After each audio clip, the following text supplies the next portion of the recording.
नरघट तक है तेरी कहानी पग पग प्यारे दंगल दंगल दंगल दंगल सूरज तेरा चढ़ता ढलता गर्दिश में करते हैं तारे दंगल दंगल दंगल दंगल. Lecture number 2 and the last lecture of this last reading 43. So we are discussing about what are the basic principles of portfolio planning and construction. In detail we will be covering in lecture number in CFA level 2 and level number 3, but in this CFA level number 1 they have added a new addition, in this reading 43. So I suppose that that this can be a testable area.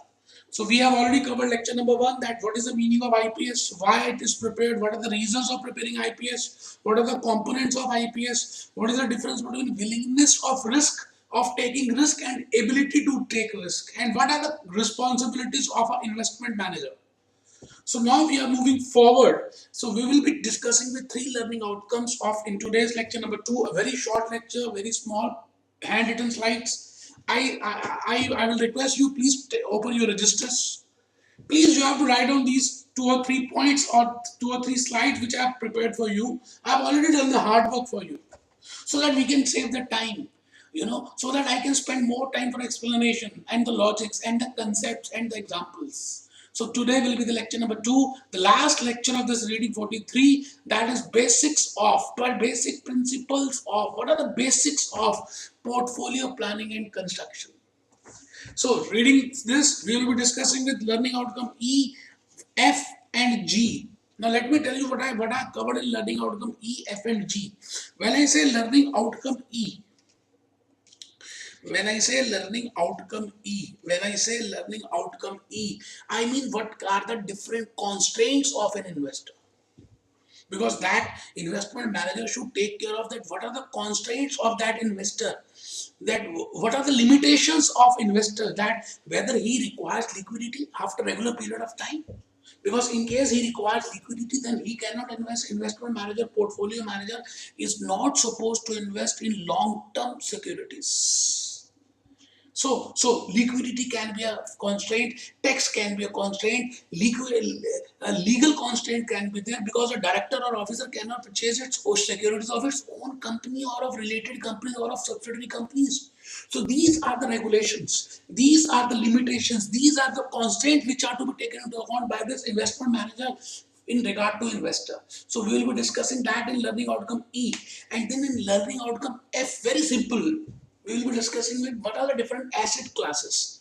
When I say asset classes, I mean equity can be a class, I mean fixed income can be a class, I mean alternative investment can be a class. Within equity we can have US equities, we can have Indian equities, we can have Asian equities, we can have large cap equities, we can have small cap equities. So within that block we can have different categories. Within fixed income we can have bonds, we can have international bonds, we can have different classes. Within alternative investments we can have gold, we can have cash, we can have money market instruments, we can have hedge funds, we can have private equity funds. So the point is, in this reading 43, they want to tell us that what are the points to be considered in LOSF, and at last learning outcome G. What are the principles of portfolio construction and planning? What I mean by strategic asset allocation, what I mean by tactical asset allocation. So tactical and strategic allocation we will be discussing with. And before I start with, just see to this Investopedia that what is an investment policy statement, which we have started in lecture number 1. An investment policy statement is a document drafted between a portfolio manager and a client. It means it is between portfolio manager and a client that outlines general rules for the manager. It gives the rules for the manager, for the investment manager, for the portfolio manager. This statement provides the general investment goals. What are the goals and objectives of a client? This is the client. What are his goals? What are his objectives? These will be general being told to this particular investment manager, and describe the strategies that the manager should employ to meet these objectives. Specific information matters such as asset allocation, risk tolerance, and liquidity requirements. So these can be, this is the meaning of investment policy statement. Investment policy statement, individual may have this setting that by time is 60 years old. For example, this can be the objective that if he is 60 years old, his job will give him optional and his investor will annually give this much amount of, this can be a return objective which an investor can give, and that is to be shown in the investment policy statement.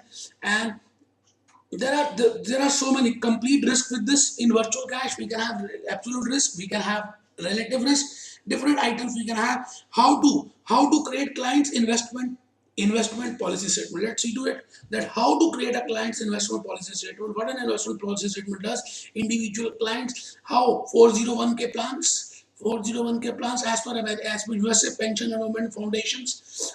So bottom line, what is the maximum that the portfolio value can decrease? That is the bottom line. Invest in yourself. All that something we will be discussing in this in basics of portfolio construction and planning. So let's start with the move. Let's start and start writing down first point. LOSE, investment constraints from investor point of view. Investor constraints, investment constraints from investor point of view. That what are the constraints which an investor can have from the point of view of liquidity, from the point of view of tax constraints, from the point of view of time horizon, from the point of investor can have unique specific constraints also. So first point, please write down, investment constraints includes liquidity needs, time horizon, tax consideration, regulatory constraints. Liquidity needs, time horizon, tax considerations, regulatory constraints, and unique needs and preferences. So there can be different types of constraints which an investor can have. So when I say liquidity, now before writing down, let's just listen to me. We have discussed so many times what is the liquidity risk. It means when I want to sell that asset, whether I can easily sell it or whether there is a difference between the amount which I get and the market value. That is named as liquidity. So whether I should have, that investment manager should invest in liquid assets or illiquid assets. When I say illiquid, I mean hedge funds, I mean private equity funds. And when I say liquid, it means those which can easily be tradable, which can easily be sold in the market, money market, equities, fixed incomes and all that. So an investment manager firstly has to find out that what are the requirements of his clients in regard to liquidity, whether he has dependent parents, whether his income amount is okay, or whether he has some habits, some wrong habits. All that is to be considered. The first point is liquidity. Investor needs. An investment manager has to find out the investor needs for money for payment, that whether he has to pay regularly for the payment, because in case he requires the funds regular monthly interval, in that case this investment manager cannot invest in illiquid assets. So this can be a constraint and which an investment manager should take into account. It means if tuition fees, living expenses, dependency of parents is there, it means that investor requires liquid funds, and in that case an investment manager cannot invest in illiquid investments, and hence hedge funds, private equity funds should be avoided. Second constraint can be legal, regulatory and tax constraint. Now sometimes financial market regulations are such that directors and officers or employees of the company cannot purchase the shares, cannot purchase the securities of their own companies, as well as of subsidiaries and parent companies. There are so many regulations as per SEBI in India as well as in USA. So an investment manager has to firstly clear that whether there are any legal or any other regulatory or any other tax considerations. Because in case of capital appreciation, an investor will be applicable capital gain tax. That is a slight lower rate. But if it is a normal income, dividend income, then this investor will be paid at a higher rate. That is a high. If he is already at a higher slab, then he has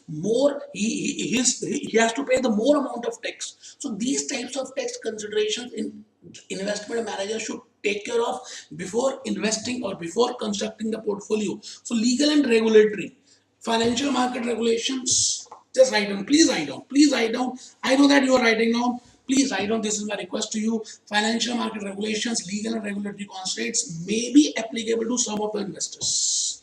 It may be applicable to some other investors like trusts, like corporate persons and other qualified institutions. So there may be restrictions on percentage allocation to specific type of investment, that you cannot invest this much amount, you cannot invest in this much amount, or in cases, for example, you cannot invest, we as a ethical constraint. It can be there that we cannot invest in the shares of ITC because they are manufacturing cigarettes, or we cannot invest in Kingfisher because they are having liquor and all that. So there can be different types of limitations. Unique circumstances. Each investor, whether individual or institutional, may have specific preferences. For example, ethical preferences can be to invest in securities issued not to invest. Not to invest. Now, these are specific, unique preferences. This can be the preference for specifically Islamic countries, that they will not invest in those companies who are manufacturing tobaccos or wine or beer and all that. Or they will not invest in those countries who are doing human abuse, or in those companies. So this is a limitation which an investor has.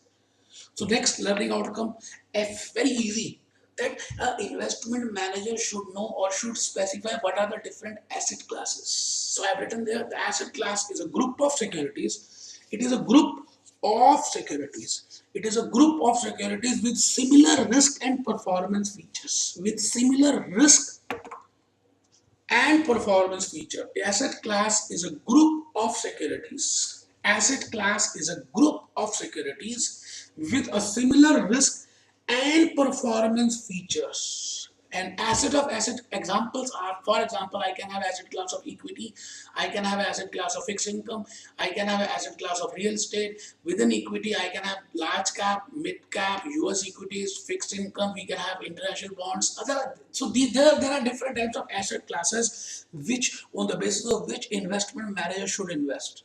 And the last learning outcome we are going to start with is what are the principles of asset allocation.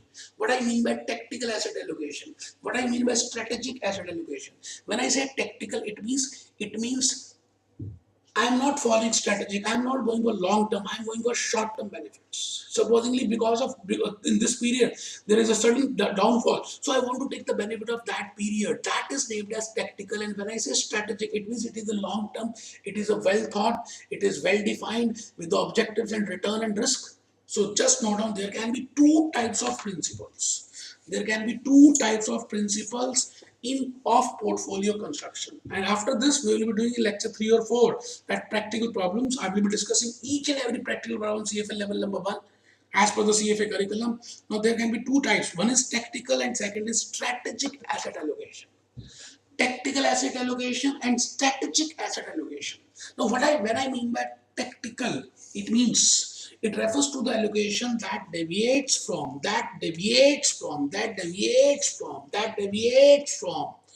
baseline or strategic allocation in order to profit from a forecast of short-term opportunities. This word is important, from the short-term opportunities. So in order to grab those short-term opportunities, if we deviate from the baseline, that is named as tactical asset allocation. But if we do not deviate from the line, we are mainly interested in long term, so that is named as strategic asset allocation. Strategic asset allocation is a set of percentage of allocation to this that is designed to meet investors' objectives after combining the objective constraints in the IPS. It means after combining the risk, after combining the return, after that we are allocating that something, which are specified in IPS. That is strategic. Strategic is long term. Strategic is not deviating from that IPS. Tactical is deviating from the IPS.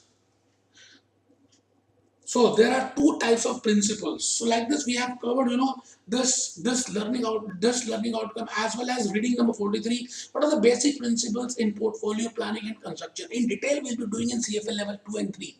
In lecture number 3, I will be discussing, with the practical problems given to me as per CFA curriculum level number 1. Hope you have enjoyed the lecture. Be happy, be jolly, be cheerful. Be happy, be jolly.